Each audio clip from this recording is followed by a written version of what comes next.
नमस्कार दोस्तों, एक बार फिर से स्वागत है आप सभी का हमारे YouTube channel we fast study. तो दोस्तों, पिछली बार जो हमने पढ़ा था लास्ट में कला के तत्वों के अंतर्गत हम पढ़ रहे थे। तो उसमें हमने आपको बताया था इसके एक तो हमने रंग के बारे में बात की थी और एक आकृति के बारे में बात की थी, ठीक है। यानी कि रूप। तो आज हम पढ़ेंगे रेखा रूप वर्ण तान पोत अंतराल, यानी कि तान के बारे में एक हम पढ़ेंगे, तान, पोत और अंतराल। तो आपके पूरे रेखा के जो तत्व होते हैं, 6 तत्व होते हैं, वो पूरे हमारे कंप्लीट हो जाएंगे। तो आज हम बात कर लेते हैं नंबर 4 तान की। तो तान होता क्या है? बहुत छोटा नाम है तान, यानी कि टोन। देखिए, टोन तान 3 प्रकार की होती है, याद रखिएगा। एक होता है आपका डार्क, ठीक है, एक होता है आपका मिडिल और एक होता है आपका लाइट, जिसे हम कह सकते हैं डार्क को कहेंगे हम छाया प्रकाश, इसको कहेंगे हम माध्यम, ये मध्यम तान, और इसे हम कहेंगे लाइट, यानी कि प्रकाश। तो ये तीनों इसमें बहुत ज़्यादा इम्पोर्टेंट हो जाता है।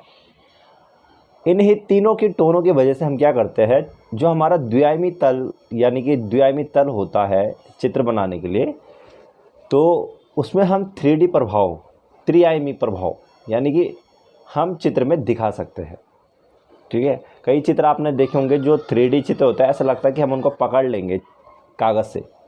तो वो क्या होता है, जैसे पेन बनाइए तो एकदम रियलिस्टिक पेन लगती है, तो वहाँ पे 3D प्रभाव रहता है और वो पकड़ी नहीं जाती, जबकि वहाँ पर देखने को मिलता है वो क्या है, एक द्विआयामी कागज़ है, ना कि वो त्रिआयामी है। त्रिआयामी में आपकी क्या होती है, जैसे मूर्ति कला होती है ना, वो त्रिआयामी में आती है आपकी, क्योंकि वो तीनों तरफ से दिखाई देती है। अब उसमें क्या होता है, लंबाई होती है, चौड़ाई होती है और गहराई होती है, या फिर हम ऊंचाई कहें। और जो आपका द्विआयामी होता है तो उसमें लंबाई गुणा चौड़ाई होती है, बस 2 चीज़ें। तो ये याद रखिएगा आप। तो स्टार्ट कर लेते हैं, पढ़ लेते हैं क्या कहना चाहता है। कह रहा है कि तान रंगत के हल्केपन व गहरेपन को कहते हैं। रंग की प्रकृति को रंगत कहते हैं, जैसे पीलापन, कालापन, हरापन आदि। तो जो आपकी तान है, रंगत के हल्केपन, यानी कि कोई भी रंग हो उसका हल्कापन हो या फिर गहरापन। हल्कापन यानी कि उसमें पानी मिलाएंगे और वाइट कलर मिलाएंगे, तो एक सेकेंड है, तो वो क्या होगी, हल्का यानी कि वाइट मिलाएंगे तो हल्का होता रहेगा, काला मिलाएंगे तो और गहरा गहरा होता रहेगा। उसके वाइट मिलाने से हल्कापन बढ़ेगा और काला मिलाने से गहरापन घटेगा, यानी कि पूरा काला हो जाएगा, ठीक है। अब बात करें यहाँ पे कि रंग की प्रकृति जो होती है वो रंगत कहते हैं, यानी कि जो रंग होगा उसकी प्रकृति रंगत होगी, ठीक है। जैसे पीलापन हो सकता है, कालापन, हरापन, लालपन, नीलापन, ऐसे हम जान सकते हैं इसको। आगे कह रहा है कि किसी भी रंग में काला सफ़ेद रंग मिश्रण से विभिन्न प्रकार की ताने प्राप्त की जा सकती है। यानी कि अगर हमने काला रंग और सफ़ेद रंग मिलाया तो क्या हो गया, विभिन्न प्रकार के हम ताने यानी कि टोन प्राप्त कर सकते हैं। कह रहा है कि काला रंग मिलाने पर उस रंग की जो तान होगी वो गहरी होगी और अंधकारमय होगी। सफ़ेद रंग मिलाने से क्या होगी, उसकी तान का प्रकाशित, ठीक है, तथा हल्कापन देखने को मिलेगा। यानी कि हम काला कलर मिलाते हैं, काले मिलाने से क्या होगा, उसका कालापन ज़्यादा होगा, धीरे धीरे तान घटेगी, सफ़ेद में क्या होगी, तान बढ़ जाएगी, यानी कि उसका वाइटपन देखने को मिलेगा। तो कोई भी रंग हो, जैसे मैंने लाल रंग लिया, अगर इसमें हम काला मिलाएंगे तो उसका तान क्या होगा, घटता रहेगा, ठीक है। और लाल में अगर हम वाइट मिलाएंगे तो फिर हल्का गुलाबी गुलाबी गुलाबी गुलाबी, और एक टाइम ऐसा होगा कि वो बिल्कुल वाइट हो जाएगा। तो वही चीज़ है। अब यहाँ पे मैं आपको समझाना चाहूँगा, अब ये तान ही है, तो तान के कारण क्या करते हैं हम, द्विआयामी तल पर त्रिआयामी प्रभाव दिखाते हैं, ठीक है। एक तो ये हो गया।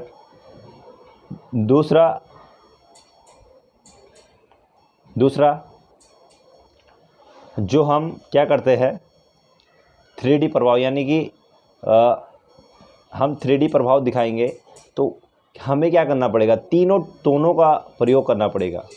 ठीक है, तीनों टोनों का क्या करना पड़ेगा, हमें प्रयोग करना पड़ेगा। तो 3D प्रभाव आ गया, यानी कि त्रिआयामी प्रभाव आ जाएगा। तो ये इम्पोर्टेंट हो जाता है यहाँ पे। आई होप कि आप सभी को समझ में आ रहा होगा। चलिए आगे बढ़ते हैं। आगे कह रहा है कि तान का वर्गीकरण, यानी कि क्लासिफिकेशंस ऑफ टोन। तो कितने भागों में देखते हैं वर्गीकरण है। तान को 3 मुख्य भागों में बांटा गया है, अभी बात की थी हमने। नंबर 1 होता है प्रकाशित, या फिर हम कहते हैं हल्की तान, यानी कि लाइट। नंबर 2 होता है आपका मध्यम तान, यानी कि मिडिल जिसे हम बोलते हैं। नंबर 3 है आपका छाया गहरी तान, यानी कि डार्क। तो अब देखिए, सबसे पहले जो है आपका प्रकाशित या फिर हल्की तान जो होती है वो क्या होती है। तो जो आपकी प्रकाशित तान है, यानी कि हल्की तान हम बोलते हैं लाइट, तो जो कलाकार होता है वो क्या करता है, वो मध्यम तान से क्या करता है, वो प्रकाश की तरफ बढ़ता है। यानी कि यहाँ पर हम क्या कहेंगे, सफ़ेद रंग का प्रयोग होगा। सफ़ेद रंग का जब वो प्रयोग करेगा तभी तो प्रकाश की तरफ बढ़ेगा। ठीक है, तभी तो प्रकाश की तरफ जाएगा ना, जब वो क्या करेगा, सफ़ेद रंग का प्रयोग करेगा। तो वो क्या करता है, मध्यम तान से प्रकाश की तरफ बढ़ता है, और उसी को हम क्या कहते हैं, प्रकाशित या हल्की तान कहते हैं। ये आप याद रखिएगा। नंबर 2 है आपका मध्यम, यानी कि मिडिल तान। तो ये वाली जो तान है वो ऐसी तान है जिसमें आपका छाया और प्रकाश की हम बात करें तो दोनों बराबर हो, दोनों क्या हो, बराबर हो। तो वहीं पर आपका क्या हो जाएगा, मिडिल तान आ जाएगा, जिसको हम कहते हैं कि यार पहले आता है लाइट, फिर उससे थोड़ा कम मिडिल, और उसके बाद डार्क। तो अब हम बात करते हैं, आई होप कि आप इसे समझ गए होंगे मध्यम तान को, कि ये क्या होता है। ठीक है, इसके बाद है नंबर 3 आपका छाया गहरी तान, यानी कि डार्क। अब देखिए यहाँ पे क्या हो रहा है डार्क में। देखो, मैंने जैसे कहा कि प्रकाश टोन में मध्यम टोन से हमें आगे के लिए बढ़ना है तो वाइट कलर मिलाना पड़ेगा, है ना, प्रकाश की तरफ के लिए। और अगर हमें छाया की तरफ बढ़ना है तो उसमें हमें काला रंग मिलाना पड़ेगा। यानी कि जब काला रंग हम उसमें मिलाएंगे तो मध्यम तान से हमें क्या करना पड़ेगा, काला रंग मिलाने से क्या होगा, हम जाएंगे छाया प्रकाश की तरफ, यानी कि उसमें ज़्यादा छाया प्रकाश देखने को मिल जाएगी। तो सबसे गहरी तान होती है, इसलिए हमें यहाँ पे काला कलर का यूज़ करना पड़ता है। जैसे मैंने कोई भी लाल कलर लिया, जैसे मैंने अभी कहा था, लाल में वाइट मिलाएंगे तो उसका गुलाबी रंग, गुलाबी से आगे आगे बढ़ेगा तो लास्ट में वाइट तक चले जाएगा। ऐसी लाल में अगर मैं काला मिला रहा हूँ तो उसका हल्कापन होगा, यानी कि वो नीचे नीचे नीचे के लिए आएगा, फिर लास्ट में वो काला हो जाएगा। तो यही चीज़ है, जो वो ज़्यादा छाया आ जाएगी फिर। तो आई होप कि आप तान को समझ गए होंगे। चलिए आगे बढ़ते हैं। आगे क्या रहा है, तान के प्रभाव, यानी कि effects of tone. Effects of tone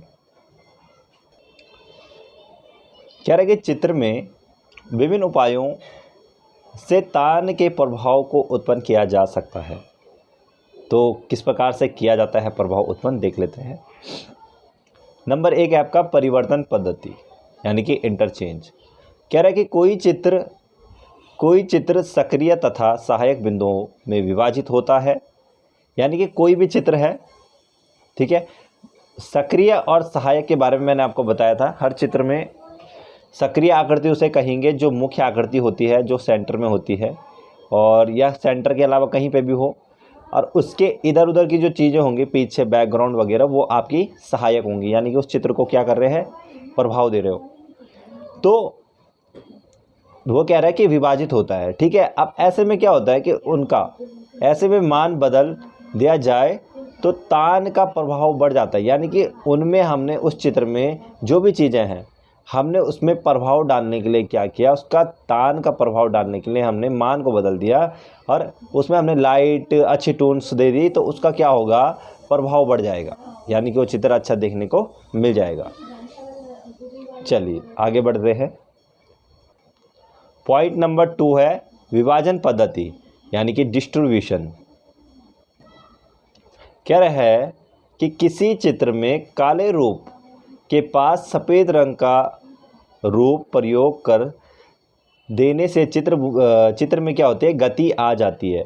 देखो कहीं पे काला रंग है, एकदम से काला रंग आपको देखने को मिलेगा, तो वहाँ पर अगर सफ़ेद रंग का प्रभाव डाल दिया जाए तो चित्र में गति देखने को मिल जाएगी। तो ये यहीं पे ये चीज़ें बताने की कोशिश कर रहा है। पॉइंट नंबर 3 देखिए, कर्म स्थापना यानी कि ग्रेडेशन। तो यहाँ पे देखिए इसे क्या कह रहा है कि किसी चित्र के निष्क्रियता को कर्म स्थापना पद्धति के द्वारा जीवित रूप दिया जाता है, तो उसे क्या कहा जाता है, कर्म स्थापना कहा जाता है। अब देखिए यहाँ पे समझने की कोशिश कीजिए कि कोई भी जो चित्र है यानी कि निष्क्रियता, उसमें मतलब अच्छापन नहीं देखने को मिलता है, तो हम क्या करते हैं, कर्म स्थापना पद्धति यानी कि उसमें हम अच्छा करके क्या करते हैं, उस चित्र को हम क्या करते हैं, अच्छा रूप देते हैं। तो यहाँ पर ये कहने की कोशिश कर रहा है कर्म स्थापना में। अगला पॉइंट है आपका पॉइंट नंबर 4 है स्थान यानी कि एरिया। कह रहा है कि किसी चित्र में दो असामान्य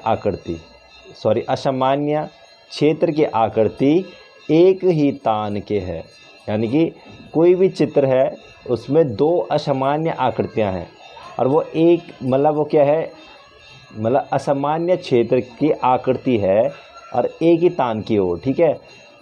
तो क्या होता है, कंडीशन क्या आती है कि उसके क्षेत्र का महत्व होता है, यानी कि उस टाइम क्षेत्र का महत्व होता है, ठीक है। अब बात कर रहा है कि तथा समान आकार होने पर, यानी अगर वो आकृतियों की जो आकार है वो समान है होने पर, तो क्या हो जाता है, तान का महत्व बढ़ जाता है। यानी कि आकृति अगर समान हो जाती है तो उसका तान का जो होगा वो महत्व बढ़ जाएगा। अगर वो असामान्य है तो फिर क्षेत्र की बात आ रही, क्षेत्र का क्या होगा, महत्व हमें यहाँ पर देखने को मिलता है। देखिए उसके क्षेत्र का महत्व होगा, और आकृति समान हो जाती है तो क्या होगा, तान का महत्व हो जाएगा। अगला देखिए, अब क्या रहा है आगे देखिए, तान का महत्व एवं प्रयोग, यानी कि tone is important and application.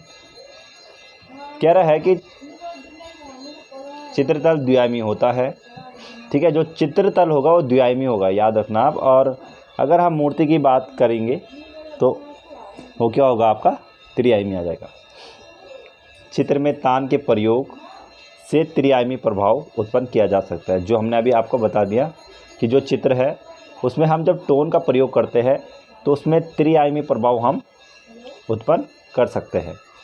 कह रहा है आगे कि तान का प्रयोग परिप्रेक्ष्य के प्रभाव को दिखाने के लिए किया जाता है। यानी कि परिप्रेक्ष्य का मतलब होता है आपका, जैसे दूर पास की चीज़ें होती है वो परिप्रेक्ष्य में आ जाते हैं, कि दूर की वस्तुएं छोटी और नज़दीक की वस्तुएं जो होती है वो बड़ी होती है। फिर धुंधली वगैरह होती है दूर की वस्तुएं, तो वो भी हम देख सकते हैं। जैसे एक ट्रेन होती है तो वो आप ऐसे देखोगे, फिर इसमें बॉक्स होते हैं, यानी कि यहाँ से आपको बड़ा देखने को मिलेगा जो ये वाला पोर्शन होगा। अब फिर धीरे धीरे वो क्या होगी, एक जगह में छोटी हो जाएगी।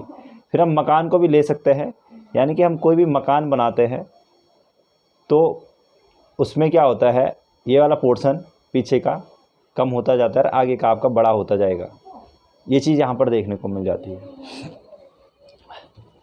तो पीछे की चीज़ें और छोटी देखने को मिलेंगी। तो परिप्रेक्ष्य यानी कि इसमें परिप्रेक्ष्य का भी महत्व है, ठीक है, प्रभाव दिखाने के लिए किया जाता है। फिर कह रहा है कि तान के प्रयोग द्वारा दृष्टिभ्रम भी उत्पन्न किया जाता है। देखिए दृष्टिभ्रम कैसे उत्पन्न होता है, तो दृष्टिभ्रम में यहाँ पर जो बात आई, मैंने आपको कहा था 3D पेंटिंग, यानी कि 2 डायमेंशन में हम 3D पेंटिंग बनाते हैं। तो हम सोचते हैं कि हमने, जैसे मैंने कहा कि पेन बनाई थी, तो पेन बनाने के चक्कर में हमने क्या, उसको पकड़ने की कोशिश की, हमारी क्या हुई, दृष्टि को भ्रम हुआ। कोई भी चीज़ है यानी कि उसमें 3D प्रभाव डालना तो दृष्टि को क्या कर देता है, भ्रमित कर देता है। आगे देखिए क्या रहा है कि तान के प्रभाव से पोत का सृजन होता है। अब देखिए तान के प्रभाव से पोत का सृजन, यानी कि जब तान से हम कुछ चित्र बनाने की कोशिश करते हैं, डार्क लाइट टोन डालते हैं, तो उसमें खुद ही पोत का क्या हो जाता है, पोत सज जाता है। यानी कि पोत में तो हम काम कर रहे हैं ना। पोत का मतलब क्या होता है, पृष्ठभूमि होती है, यानी कि धरातल है जो हमारा वो पोत है, धरातल का गुण पोत कहलाता है। तो ये हो जाता है, ठीक है। इसके बाद आगे कह रहा है कि 3 प्रकार की तानों से निम्नलिखित प्रभाव उत्पन्न होते हैं। देखो, नंबर 1 है आपका प्रकाश तान, यानी कि इसमें क्या होता है, उल्लास, प्रसन्नता और खुशी, यानी कि इनके प्रभाव है। यानी कि आपको प्रभाव याद रखने हैं कि जो प्रकाश वाली तान होगी उसमें उल्लास देखने को मिलेगा आपको, ठीक है, उल्लास हो गया, प्रसन्नता हो गई और खुशी हो गई। इसी के साथ जो मध्य तान होगी, यानी कि ये इसका जो प्रभाव है मध्य तान का क्या होगा, संघर्ष होगा, उत्तेजना होगा, ठीक है। और नंबर 3 होती है आपकी गहरी तान, तो यहाँ पर आपका विनाश और रहस्यमय होगा, यानी कि ब्लैक कलर की बात कर रहा है। तो जितना ब्लैक कलर की तरफ हम बढ़ेंगे, कालापन की तरफ बढ़ेंगे, तो उसमें हमें विनाश ही देखने को मिलेगा, ठीक है। और जितना प्रकाश की तरफ बढ़ेंगे उतनी ज़्यादा हमें खुशी होगी। तो चलिए आगे बढ़ते हैं। तो जो आपका तान का टॉपिक है, यानी कि तान जो थी वो हमने समझी किस प्रकार से था। अब हम बात करते हैं पोत की, ठीक है। तो नंबर 5 है आपका पोत। रेखा का तत्व की बात हो रही है, आपको कला के तत्वों की बात हो रही है, याद रखिएगा। तो पोत यानी कि वयन हम बोलते हैं, गठन बोलते हैं, इंग्लिश में कहिए तो टेक्सचर। कह रहा है कि किसी चित्र के धरातल का गुण ही पोत कहलाता है। यानी कोई भी धरातल है, ठीक है, कोई भी लिया आपने, और ये आपका क्या हो जाएगा, एक पोत हो जाएगा, ठीक है। इसका जो गुण है ये पोत हो गया। आगे कह रहा है धरातल 2 आयामी होता है, यानी कि जो धरातल होगा वो क्या होगा, 2 आयामी होगा। नंबर 1 अग्रभाग और नंबर 2 पृष्ठभाग, ये आप याद रखिएगा। तो इसमें क्या देखने को मिलता है, हम जब कार्य करते हैं तो अग्रगामी यानी कि जो आगे की वस्तुएं होती है, और दूसरा होता है आपका पृष्ठगामी, तो जो आपकी पीछे पीछे की वस्तुएं देखने को मिलती है वो हो जाता है। इसी के साथ आगे कह रहा है, देखिए क्या कह रहा है कि गठन 2 प्रकार से अनुभव किया जा सकता है। तो गठन को हम 2 प्रकार से अनुभव कर सकते हैं। तो नंबर 1 है आपका देखकर और नंबर 2 है आपका स्पर्श करके। तो सबसे पहले जो गठन है यानी कि जो पोत है उसे हम देख सकते हैं, दूसरा हम इसको छू सकते हैं यानी कि स्पर्श कर सकते हैं। तो यही कहने की कोशिश कर रहा है। कह रहा है कि धरातल अनेक प्रकार के हो सकते हैं, जैसे चिकने, खुरदुरे, यानी कि ये तो 2 इन्होंने एग्जाम्पल डाले, तो और भी हो सकते हैं, कई प्रकार के धरातल बना सकते हैं, ठीक है। और हम अलग अलग प्रकार से बना सकते हैं, यानी कि दीवार पे भी बना सकते हैं, हम ज़मीन पे भी बना सकते हैं, हम किसी कागज़ को लेकर बना सकते हैं, अलग अलग प्रकार से बना सकते हैं। आगे कह रहा है पोत का वर्गीकरण यानी कि क्लासिफिकेशन ऑफ टेक्सचर। तो इसका वर्गीकरण हम करें तो ये आपके 3 प्रकार से होते हैं। नंबर 1 आपका आ जाता है प्राप्त पोत, दूसरा है आपका अनुकृत पोत और नंबर तीसरा है आपका सृजित पोत। सबसे पहले हम प्राप्त पोत यानी कि प्राकृतिक जो पोत होता है जिसे हम कहते हैं नेचुरल टेक्सचर, तो ये क्या होता है इसके बारे में जान लेते हैं, जो हमें प्रकृति से प्राप्त होता है। देखिए क्या कह रहा है, इसके अंतर्गत सभी धरातल आ जाते हैं जो प्रकृति तथा मानव निर्मित वस्तुओं में होते हैं, जैसे काष्ठफलक, लकड़ी, पत्थर। काष्ठफलक एक कागज़ होता है और ये शायद लकड़ी से ही बनाया जाता है, काष्ठ इसलिए काष्ठ मतलब थोड़ा लकड़ी भी आ जाता है, और लकड़ी हो गया, पत्थर हो गया। यानी कहने का मतलब क्या है इसका कि यानी कि जो ये है इसके अंतर्गत हम बात करें तो सभी धरातल आ जाते हैं जो आपके प्रकृति यानी कि मानव निर्मित होते हैं, ठीक है, वस्तुओं की बात हो रही है यहाँ पे, याद रखना। और ये उन्होंने एग्जाम्पल आपको बता दिए है, ठीक है। तो ये आपका हो जाता है प्राकृतिक पोत कहे या फिर हम प्राप्त पोत कहे। नंबर 2 है आपका, नंबर 2 अनुकृत पोत यानी कि कॉपीड टेक्सचर। यहाँ पे कह रहा है कि अनुकरण पद्धति द्वारा निर्मित पोत अनुकृत पोत कहलाते हैं। इसका अनुकृष्ट उदाहरण कंपनी शैली में दिखता है, यानी कि कंपनी शैली में हमें ये देखने को मिलता है। देखिए समझिए क्या कहना चाहता है। तो जैसे हमारे पास कोई पोत है, ठीक है, और जब हम उसमें चित्र बनाने की कोशिश करेंगे, यानी कि जैसे यहाँ पर है, तो हम पहले क्या कर लेते हैं कि अगर हमें डिसाइड करना पड़ता है कि हमारे पास 3 चीज़ें हैं, 4 चीज़ें हैं, तो उनको हम कैसे एडजस्ट करें, तो वो आपके अनुकृत पोत में आ जाते हैं। तो उस हिसाब से हमें पोत का निर्माण करना पड़ता है। तो कंपनी शैली जो है यहाँ पर इसका अनोखा उत्कृष्ट उदाहरण देखने को मिलता है। अगला पॉइंट है आपका, पॉइंट नंबर 3 है सृजित पोत यानी कि क्रिएटेड टेक्सचर। कह रहा है कि यह अनुकृति या प्राप्त दोनों पोतों से अलग होता है। कलाकार अपने यंत्र साधनों की सहायता से इसका निर्माण करता है। देखिए ये दोनों से अलग है, और इसमें क्या हो रहा है कि जो कलाकार है वो अपने यंत्रों के साधन से यानी कि खुद बना के उसका क्या करता है, निर्माण करता है। चीज़ें हमको प्रकृति से मिल रही है और उसका निर्माण कौन कर रहा है, कलाकार यंत्रों के माध्यम से कर रहा है। अब देखिए आगे यहाँ पर कह रहा है कि आधुनिक कला में कोलाज पद्धति पोत के प्रति सजगता से ही विकसित हुई है। यानी कि कोलाज में भी जो काम होता है वो भी आपके इसी में आ जाता है, क्योंकि उसमें भी हम क्या करते हैं, अपनी मर्ज़ी का काम करते हैं, अपनी मर्ज़ी से पोत बनाने की कोशिश करते हैं। इसी प्रकार पारदर्शी कागज़ को सतह पर चिपकाकर उससे भी पोत का निर्माण किया जाता है, ठीक है। कागज़ यानी पारदर्शी, इसमें आपका क्या होता है, आगे पीछे देखने को मिल जाता है, और अपारदर्शी जिसमें मतलब क्या होता है, एक ही साइड देखने को मिलेगा। फिर कह रहा है कि पेंटिंग चाकू के प्रयोग से भी अनेक प्रकार के पोत सृजित किए जाते हैं। यानी कि पेंटिंग चाकू मतलब हम चाकू की सहायता से पोत को काट के फिर उसको बना सकते हैं। तो ये हो जाता है आपका सृजित पोत। आगे देखिए क्या कह रहा है, कह रहा है कि आधुनिक कलाकार पिकासो की कृतियों में पोत की विविधता देखने को मिलती है। यानी कि आधुनिक कलाकार पिकासो की बात करें तो यहाँ पर उनकी कृति में क्या देखने को मिलता है, पोत का प्रभाव देखने को मिलता है। आप पिकासो के बारे में जानते होंगे, जो आपके क्या है, घनवाद के संस्थापक थे। 1907 ईस्वी में आपका घनवाद शुरू हुआ था। 20वीं शताब्दी का ये आंदोलन है ना। और अवनियों की स्त्रियां पहला चित्र है घनवाद का, ये आप याद रखिएगा।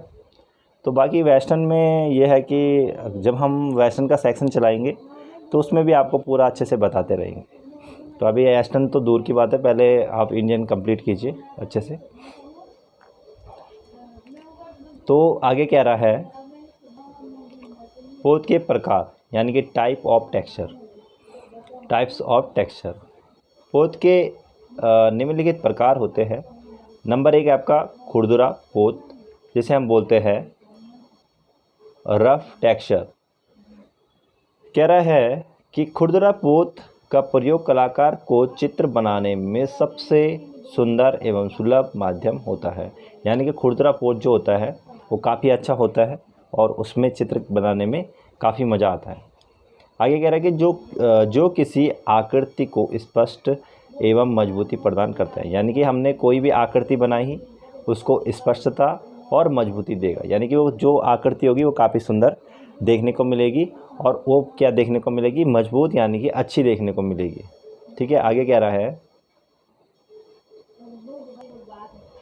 तो यहाँ पर देखिए जैसे एग्जांपल के लिए पत्थर, लकड़ी, कैनवास का पोत। तो पत्थरों पर जो कार्य होता है काफ़ी सुंदर होता है, और लकड़ी हो गया, कैनवास हो गया, ये हार्ड चीज़ें होती है तीनों। अब इसके बाद आता है आपका चिकने पोत।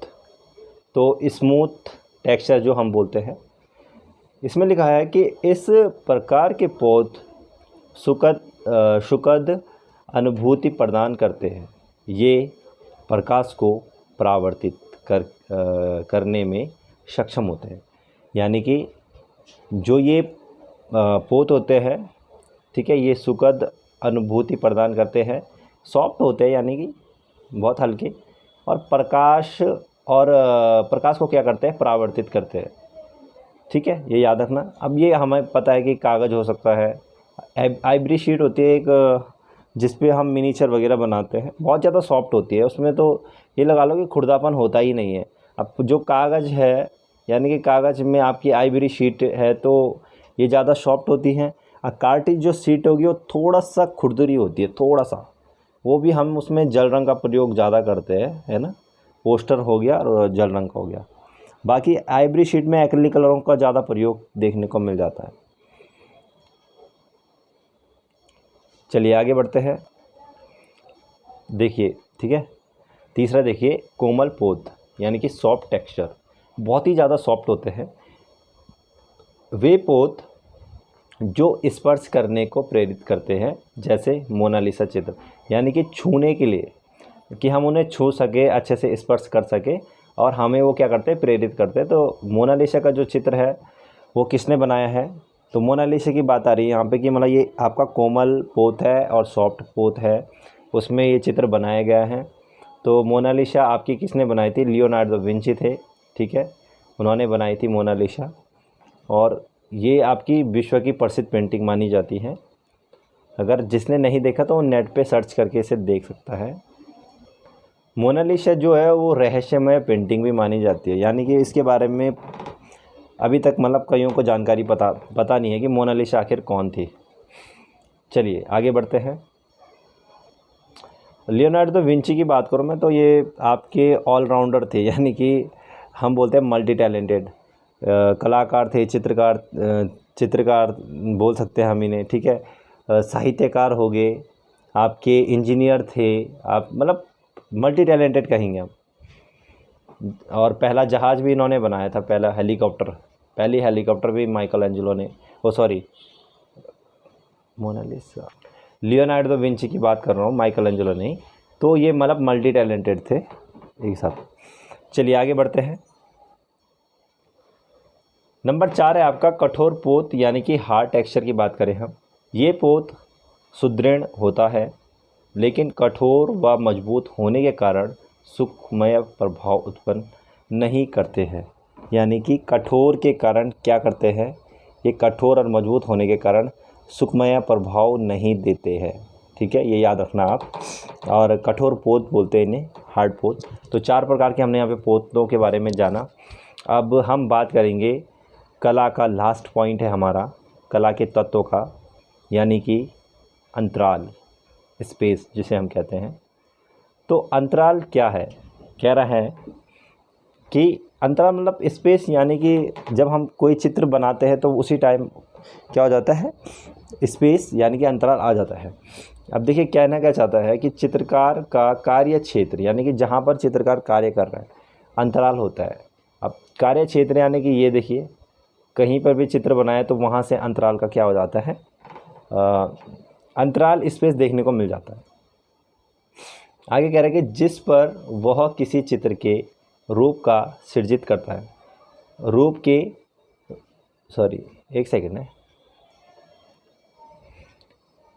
जिस पर वह किसी चित्र के रूप को सृजित करता है, यानी कि कोई भी चित्र हो, ठीक है, वो क्या कर रहा है, उसके रूप को सृजित कर रहा है, वो आपका अंतराल आ जाता है।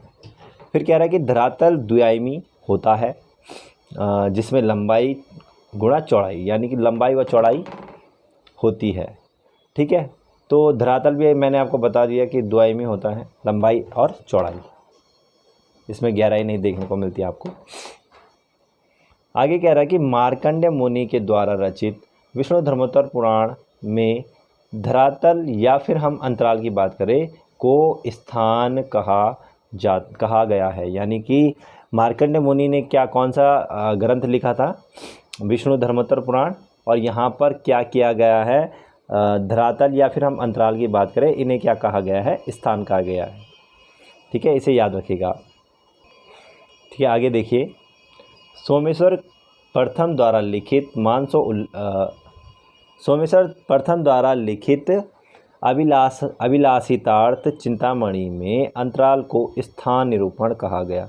यानी कि सोमेश्वर प्रथम ने एक अभिलाषितार्थ चिंतामणि जो मतलब ग्रंथ लिखा, ठीक है, उसमें अंतराल को स्थान निरूपण कहा गया। ठीक है, ये याद रखिएगा।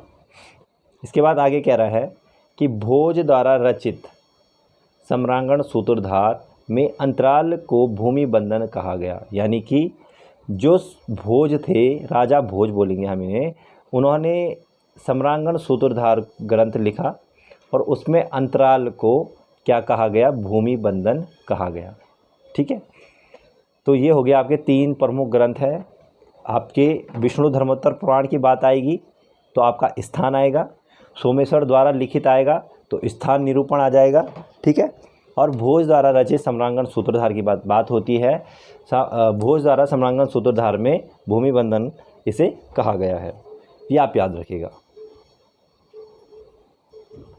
अब कह रहा है कि अंतराल विभाजन यानी कि स्पेस डिवीज़न। कह रहा है कि अंतराल एक निश्चित आकार में होता है और जब चित्रकार किसी चित्र को लेकर रेखा या बिंदु के माध्यम से कोई चित्र निरूपित करता है तो अंतराल विभाजन हो जाता है। यानी कि ये हमारा पोत है, यहाँ पर मैंने कोई भी बिंदु या कोई भी रेखा मैंने रखी तो वहीं से चित्रकार ने क्या कर दिया? अंतराल में क्या कर दिया? विभाजित कर दिया। अंतराल को क्या कर दिया? विभाजित कर दिया, यानी कि अंतराल शुरू हो चुका है। ठीक है, आगे कह रहा है कि अंतराल को 2 भागों में बांटा गया है। ठीक है, देखते हैं कौन कौन से हैं। सम और असम विभाजन होना चाहिए। देखिए, सबसे पहला है सम विभाजन यानी कि फॉर्मल डिवीज़न। कह रहा है कि किसी चित्र को इस प्रकार विभाजन किया जाए कि दाएं बाएं और ऊपर नीचे का अंतराल बराबर हो, इसका प्रयोग, चलिए बाद में पढ़ेंगे, पहले यहाँ पर देखते हैं यहाँ तक। तो कह रहा है कि कोई भी चित्र हो, है ना, उसे इस प्रकार से विभाजन करना है उसका कि उसके दाईं ओर की बात करें चाहे हम उसके ऊपर नीचे की बात करें, दाएं बाएं की बात करें, ऊपर नीचे की बात करें, अंतराल बराबर हो। देखो, यहाँ से ये बराबर है, यहाँ से ये बराबर है, यहाँ से ये बराबर है, यहाँ से बराबर है। तो मैं कहीं से भी देखूँ तो अगर मैं ये वाली भी पोर्शन की बात करूँ तो ये भी बराबर ही है ना। तो मतलब वो सम विभाजन हो जाता है आपका। आगे कह रहा है इसका प्रयोग माइकल एंजेलो, रूबेंस व प्राचीन भारतीय चित्रकार करते थे। यानी कि उन्होंने अपने चित्र को इस प्रकार से बनाया कि चारों तरफ से उनका चित्र एक जैसा देखने को मिलता है। अब आई होप कि आपको सम विभाजन समझ में आ गया होगा। कुल मिला के जो चारों तरफ से समान हो, ठीक है, वो आपका सम विभाजन आएगा। अब हम बात करेंगे असम विभाजन की। देखिए, असम विभाजन यानी कि इनफॉर्मल डिवीज़न। यहाँ पर क्या होता है कि इस विभाजन में कलाकार स्वतंत्र पूर्वक अपने अभिव्यक्ति के आधार पर चित्र को संयोजित करता है, जिसे हम असम विभाजन कहते हैं। यानी कि यहाँ पर चित्रकार क्या है? पूर्णतः स्वतंत्र है। अगर मैंने कोई भी यहाँ पर पोत लिया और मैं यहाँ पर कुछ भी बना रहा हूँ, कहीं से कुछ भी बना रहा हूँ और उसमें कोई भी चारों तरफ से समान आकृति नहीं देखने को मिल रही है, समान अंतर देखने को नहीं मिल रहा है, मैंने मतलब कुछ भी बना दिया, ठीक है, तो वो आपका क्या आ जाएगा? आपका असम विभाजन आ जाएगा। वहाँ पर कलाकार क्या है? स्वतंत्र रूप से कार्य कर रहा है, ठीक है, अभिव्यक्त कर रहा है, तो वो आपका क्या आएगा? असम विभाजन आ जाएगा। चलिए आगे बढ़ते हैं। अब यहाँ पे कह रहा है कि अंतराल विभाजन की अन्य पद्धतियों की बात हम करेंगे। यहाँ पर देखने को मिलेगा स्वर्णिम विभाजन का सिद्धांत, यानी कि प्रिंसिपल ऑफ गोल्डन सेक्शन, यानी कि हम गोल्डन सेक्शन की बात करेंगे। तो यहाँ पर लिखा है कि यूनानी कलाकारों ने स्वर्णिम विभाजन का सिद्धांत प्रस्तुत किया। यानी कि जो यूनानी कलाकार थे उन्होंने क्या किया? स्वर्णिम विभाजन का सिद्धांत क्या किया था? प्रस्तुत किया था। यह ऐसा विभाजन है जिसमें चित्रभूमि को अनेक रूपों में विभक्त किया जाता है। यानी कि ये जो सिद्धांत है इसमें चित्र भूमि को क्या किया जाता है, अनेक रूपों में विभक्त किया जाता है। कभी क्वेश्चन आ जाएगी स्वर्णिम विभाजन का सिद्धांत में क्या हो रहा है, तो आपको यही बताना है कि चित्र भूमि में अनेक रूपों को क्या किया जाता है, विभक्त किया जाता है। ठीक है, ये आप याद रखिएगा। और स्वर्णिम विभाजन का सिद्धांत किसने दिया था, तो वो आपके यूक्लिड भी थे, यूक्लिड, जिन्होंने क्या किया था, ये सिद्धांत दिया था, याद रखना आप।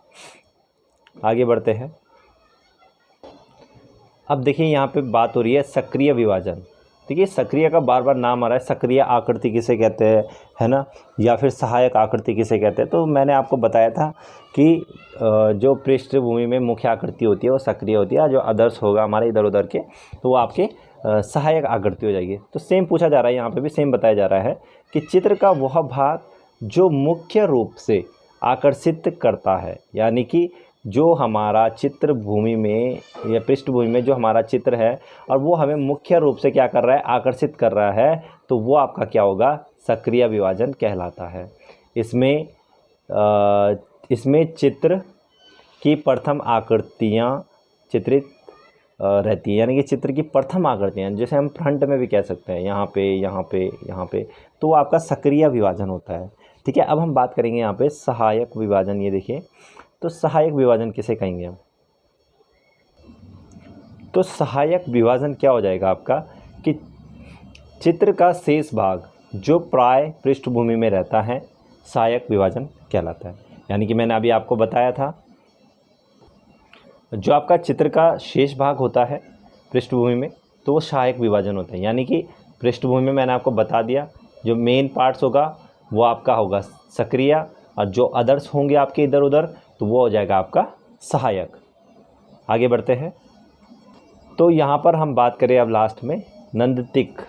नंदतिक यानी कि नंदतिक क्या है, पूर्वी कला में चित्र निर्माण की प्रक्रिया अधिक प्रखर होती है।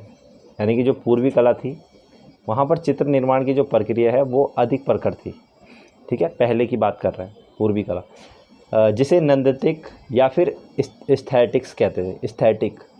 एस्थेटिक्स तो आपका वही हो गया, सौंदर्य शास्त्र में आ जाता है, स्पेस कहते हैं। ठीक है, आगे कह रहा है कि यूरोपीय कला में अंतराल का संयोजन 6 वृद्धि सिद्धांत पर किया जाता है। यानी कि जो यूरोपीय कला है आपकी, वहाँ पर जो अंतराल है उसका जो संयोजन होगा यानी कि वो क्या होगा, 6 वृद्धि होगा। यहाँ पर 6 वृद्धि का सिद्धांत देखने को मिलता है। फिर कह रहा है जिसे हम पर्सपेक्टिव स्पेस भी कहते हैं, यानी कि उसे तो यहाँ पर देखिए क्या कहने की कोशिश कर रहा है, जो यूरोपीय कला है उसमें पर्सपेक्टिव भी हम इसे कहेंगे। ठीक है, तो ये यहाँ पे हो जाता है। तो आज की जो वीडियो है हमारी यहीं पे समाप्त होती है और आई होप कि आपको पसंद आई होगी। यानी कि जो हमारे टॉपिक है हमने बात की कला के प्रमुख तत्वों की हमने बात की थी, जिसमें हमने आपको 6 तत्व यहाँ पे बताए थे, तो पूरे आपके आज कंप्लीट हो चुके हैं।